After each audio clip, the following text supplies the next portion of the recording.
Muy buenas tardes, señores y señoras periodistas.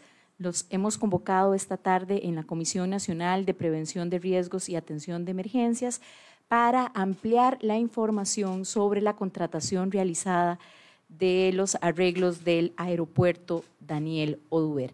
En la mesa principal, el abogado Eduardo Mora y el presidente de la Comisión Nacional de Prevención de Riesgos y Atención de Emergencias, don Alejandro Picado Eduarte. Muy buenas tardes, don Alejandro.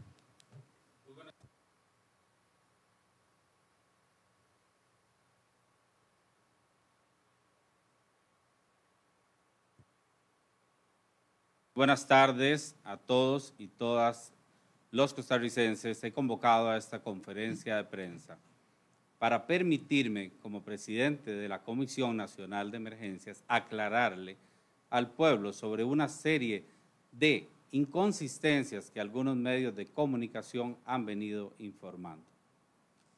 También me permitiré aclarar sobre las competencias que tenemos en la Comisión Nacional de Emergencias en el marco del manejo de declaratorias de emergencia y de contrataciones por emergencia. Específicamente esta tarde sobre la contratación del aeropuerto Daniel Oduber. Me acompaña don Eduardo Mora Castro, quien fue nuestro asesor legal hasta el 15 de febrero del presente año. Le cedo la palabra a don Eduardo, quien nos va a explicar el proceso técnico que hacemos en la Comisión Nacional de Emergencias. Muy buenas tardes, don Eduardo.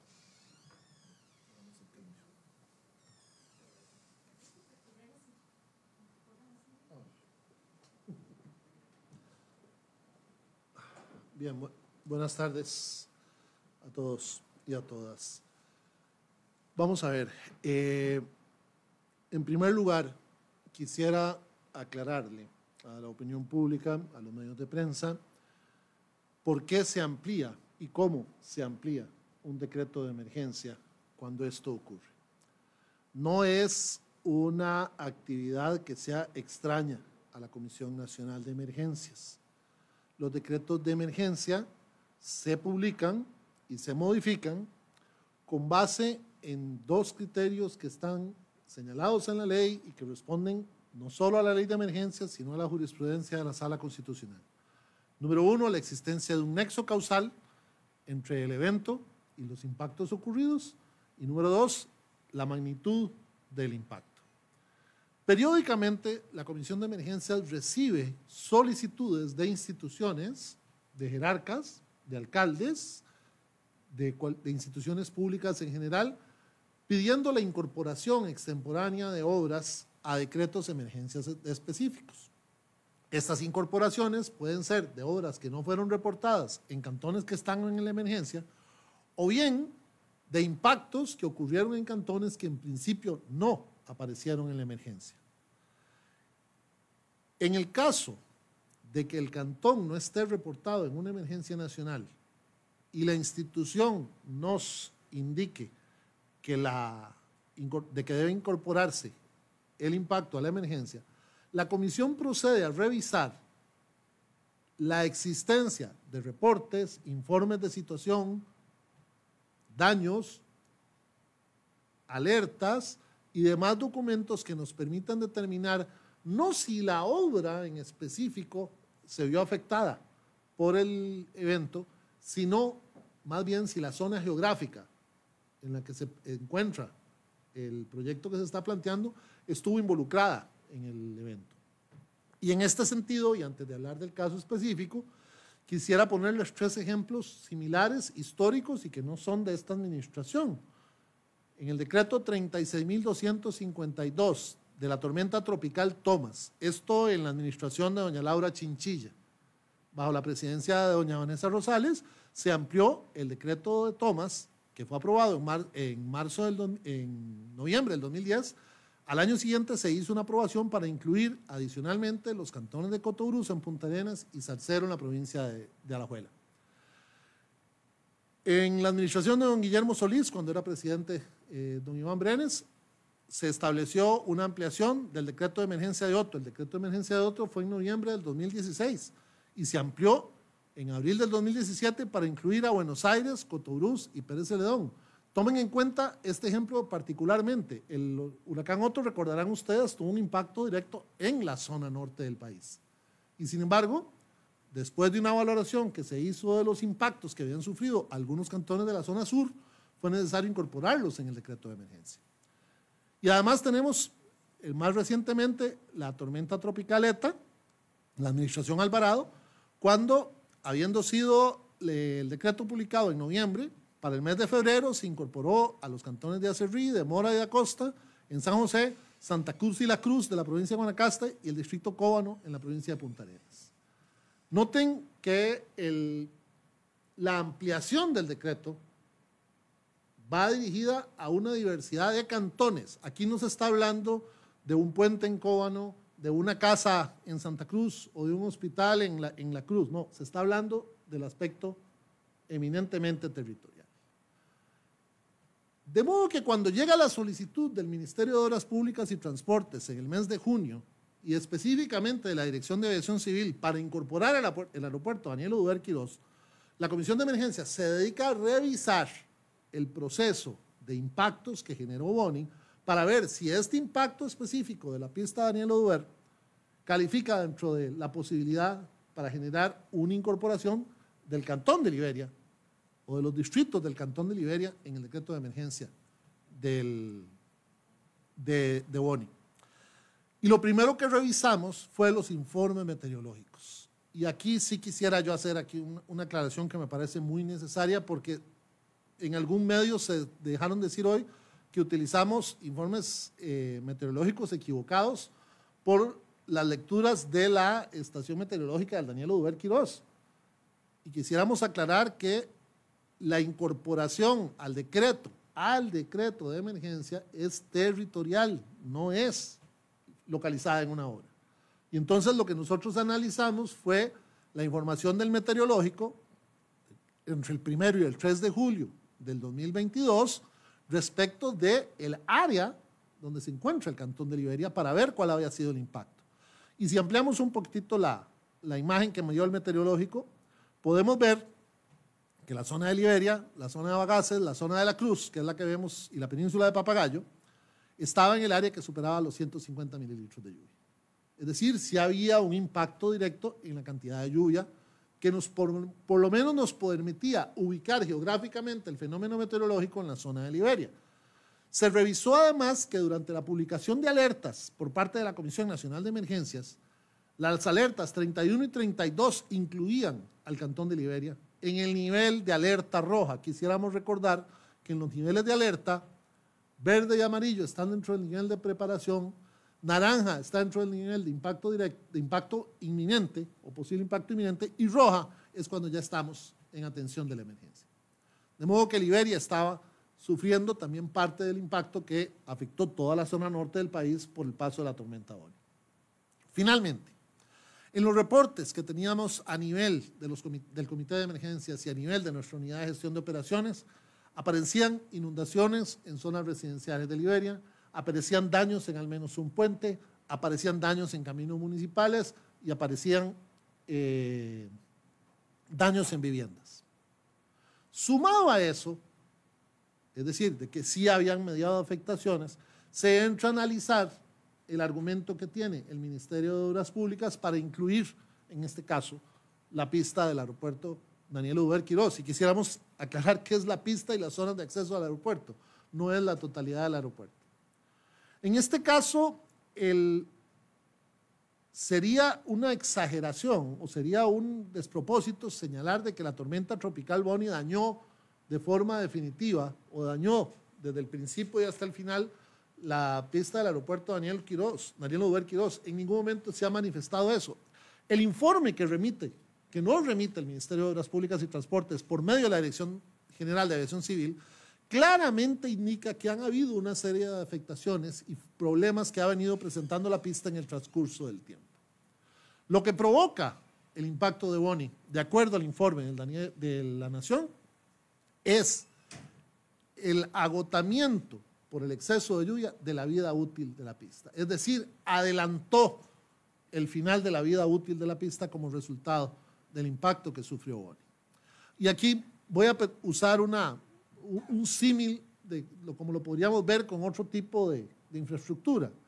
Imaginemos que todos nosotros sabemos que un puente de una comunidad determinada tiene un alto grado de deterioro. Todos sabemos que tenemos que intervenirlo a nivel de instituciones públicas. Está todavía en uso, pero ocurre un terremoto y se cae. Y en ese terremoto está en una emergencia nacional. Evidentemente, ese puente caído se cayó por el terremoto y por eso lo reconstruiríamos por el terremoto, es decir, mediante incorporación al Plan General de la Emergencia. En este caso, la pista no estaba dañada solo por la tormenta tropical Boni, pero estamos claros que el impacto que indica el informe técnico que remitió a Aviación Civil generó que el daño que ya tenía la llevara a un punto de quiebra, al punto de que en este momento se considera que su vida útil está inutilizada o está acabada. Súmese a esto que dentro del impacto económico que esto representaba, existen advertencias que la señaló el señor presidente de la República, tanto de la IATA como de algunas aerolíneas, de que la pista ya está dejando de ser considerada como segura y que podía implicar la suspensión de vuelos internacionales a Liberia. Es decir, así como cuando se nos cae un puente tenemos un impacto económico en la comunidad porque el puente era el principal medio de comunicación o el acceso a la vía de comunicación, el aeropuerto iba a cerrar y por ende iba a haber un daño económico adicional a la población de Guanacaste. Estos fueron los elementos que llevaron, esta totalidad de elementos, informes técnicos, la valoración de las alertas, la valoración del informe meteorológico y del mapa meteorológico que ustedes acaban de ver, la valoración de los daños reportados en su momento durante la afectación de la tormenta, lo que motivó la inclusión de Liberia, del cantón de Liberia, no del aeropuerto, del cantón de Liberia en el decreto de emergencia. Y como hemos indicado en estos 3 ejemplos, hay otros ejemplos de decretos. Me faltó el de déficit hídrico también de la administración Alvarado, que sufrió una modificación que incluyó más de 10 distritos y cantones, con 4 o 5 meses de diferencia respecto de la primera incorporación.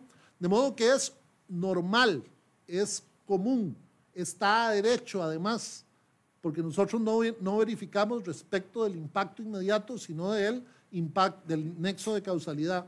Es común, es normal y está a derecho a hacer modificaciones al decreto de emergencia. Y esta modificación en específico estaba fundamentada en un criterio técnico de la entidad competente, el Ministerio de Obras Públicas y Transportes, y la entidad competente de Administración de Aeropuertos, en este caso, la Dirección General de Aviación Civil, para solicitar esta declaratoria. Posteriormente a la promulgación del decreto, se activa un procedimiento de contratación por emergencia para desarrollar las obras de intervención en la pista. ¿Cómo se desarrollan estos procedimientos? Aquí, disculpen, tengo que ponerme muy abogado. El artículo 39 de la ley obliga a la comisión a realizar las obras mediante el uso de una unidad ejecutora. Y esa unidad ejecutora, la ley ordena que sea la institución competente para la actividad específica. ¿Qué quiere decir esto? Que si por una emergencia tenemos que reparar un acueducto, traeremos al Instituto Costarricense de Acueductos y Alcantarillados. Que si por una emergencia tenemos que intervenir un río, traeremos al Sistema Nacional de Riego de Aguas y Adenamiento. Que si por una emergencia nacional tenemos que reponer un puente, traeremos al CONAVI. Y si en una emergencia nacional tenemos que intervenir en un aeropuerto, tenemos que traer a la Dirección General de Aviación Civil. Y por eso es que los términos de referencia de la contratación los redacta, los prepara el ente técnico especializado, en este caso la Dirección General de Aviación Civil y el Ministerio de Obras Públicas y Transportes. Cuando esos términos llegan a la Comisión Nacional de Emergencias, se trabaja con la Unidad de Gestión de Procesos de Reconstrucción nuestra para efectos de poder unificar el proceso a lo que normalmente hacemos acá con los procedimientos de emergencia, pero en el entendido de que el centro de la contratación, el qué se contrata, cómo se ejecuta y para qué se ejecuta, responde a las necesidades técnicas de la unidad ejecutora, que es la que sabe qué es lo que se va a construir. Y a partir de ahí viene un proceso de acompañamiento conjunto donde la Comisión de Emergencia y la unidad ejecutora deben trabajar con el adjudicatario, donde la Comisión de Emergencia se encarga de la vigilancia, la parte administrativa y de la supervisión específica del proceso para efectos de la entrega de la obra en tiempo, de conformidad con lo solicitado, en común acuerdo con la unidad ejecutora y para realizar los trámites de pago. De modo que cuando los términos de referencia llegaron, incluidos los procesos de evaluación, se partió de la base de que se seguía el criterio del ente técnico especializado. Y a partir de ahí se llevó todo el proceso de contratación, pasando por todas las etapas propias de un proceso de contratación, empezando por una publicación en el Sistema Integrado de Compras Públicas. Todo este proceso fue público, fue notorio, se manejó en la plataforma que manejan todas las demás instituciones, a pesar que desde la publicación de la Ley de Contratación Pública la CNE no tiene la obligación de usar el SICOP por cuanto trabajamos con métodos de excepción. Y sin embargo se hizo ahí y se hacen todas las contrataciones ahí por transparencia y por visibilidad para los ciudadanos. Cumplidas todas las etapas del proceso, se aclararon los términos de referencia cuando los oferentes pidieron aclaraciones, hubo recursos presentados en contra del criterio de los términos de referencia, se resolvieron los recursos de objeción, el proceso continuó con la presentación de las ofertas, se analizaron las ofertas, una oferta quedó descartada por los términos financieros, 2 ofertas llegaron a la fase final y en los términos de la evaluación que se habían determinado en los términos de referencia, la fase final dejó un ganador que fue adjudicado, que fue contratado y que está ejerciendo el contrato en este momento.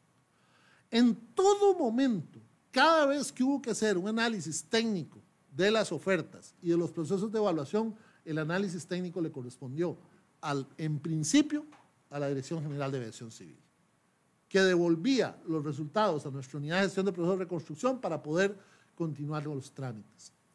Esto se desarrolló durante todo el proceso hasta el proceso de adjudicación. Lo que nos tiene aquí hoy, que es el factor de evaluación, era un factor que al menos cuando le fue presentado a la CNE se partió de la base que era un factor que había determinado técnicamente la unidad competente para decidir que debía tramitarse como tal para efectos de evaluar. Y ese factor de evaluación que después deja entrever o deja indicios, como indicaba ayer el señor presidente, indicios de que fue pensado en que solo un oferente pudiera cumplirlo, ese factor lo conocieron los 3 oferentes durante todo el proceso y durante todo el proceso tuvieron oportunidades para alegar su oposición, la nulidad del proceso o incluso cuando se fue adjudicado al oferente presentar el recurso de revocatoria correspondiente. Y el recurso de revocatoria que fue presentado por las 2 empresas que perdieron tocó una gran variedad de temas, tocaron una gran variedad de temas y no tocaron ese elemento. De modo que el proceso como tal, el factor de evaluación desde la perspectiva jurídica no nos permitía pensar o poder analizar una posible nulidad del proceso como para detener su adjudicación.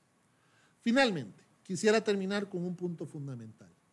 Se ha mencionado también en algunos medios de prensa de que se usó ese sistema para extraer a la Contraloría del sistema de control. Señores, no hay una sola contratación de emergencias, ni una, de las 700 que tramitamos al año aproximadamente, que vaya a la Contraloría.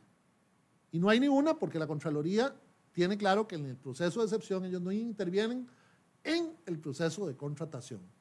Pero la Contraloría General de la República interviene en absolutamente todos los demás procesos de una declaratoria de emergencia. La facultad de fiscalización de la Contraloría ha sido permanente. Es más, en la peor emergencia que me ha tocado a mí estar presente en esta institución, que fue durante la atención de COVID, la Contraloría entró a hacer fiscalizaciones durante la etapa más fuerte. Y entonces, ya casi que es una costumbre preestablecida acá, una costumbre y aceptada ya en la comisión, se aprueba el decreto, se aprueba el plan general de la emergencia y un par de semanas o casi un mes después nos llegan los primeros requerimientos de información de la Contraloría General de la República para empezar los procesos de fiscalización de los decretos de emergencia. Entonces, el hecho de que el proceso de apelar la contratación no lo vea la Contraloría, no quiere decir que la Contraloría no va a fiscalizar estos procesos. Igual van a mantenerse dentro del proceso de fiscalización y van a fiscalizar este proceso y van a fiscalizar todos los procesos de Boni. Eso se los puedo garantizar porque se vive permanentemente de la fiscalización. En esta institución se vive permanentemente una fiscalización de la Contraloría sobre los procesos de emergencia, precisamente porque la ley de emergencias reconoce la naturaleza extraordinaria de los procesos y obliga a un control a posteriori y durante la ejecución de los procesos por parte de nuestra auditoría interna y de la Contraloría General de la República. Estos son los temas de legalidad que queríamos dejar más claros y espero no haber sido muy legalista en el término, pero sí teníamos que dejar claridad de que el decreto o los decretos de emergencia son objeto de modificación siempre y cuando cumplan con el principio básico del nexo causal y el principio básico del impacto de la afectación demostrada con ese nexo causal, que una vez modificados los procedimientos de contratación se realizan de forma pública en el Sistema Integrado de Compras Públicas, que hay sistemas de fiscalización preestablecidos y que además siempre trabajamos con la unidad ejecutora experta o la unidad ejecutora competente para realizar las obras correspondientes. No trabajamos solos, no podemos hacerlo y la ley de hecho nos establece esa obligación. No nos establece un podrá, sino un deberá trabajar con la unidad ejecutora. Y por eso tenemos una conexión permanente con todas las entidades públicas cuando se presentan las emergencias para hacer los procesos de reconstrucción. Gracias.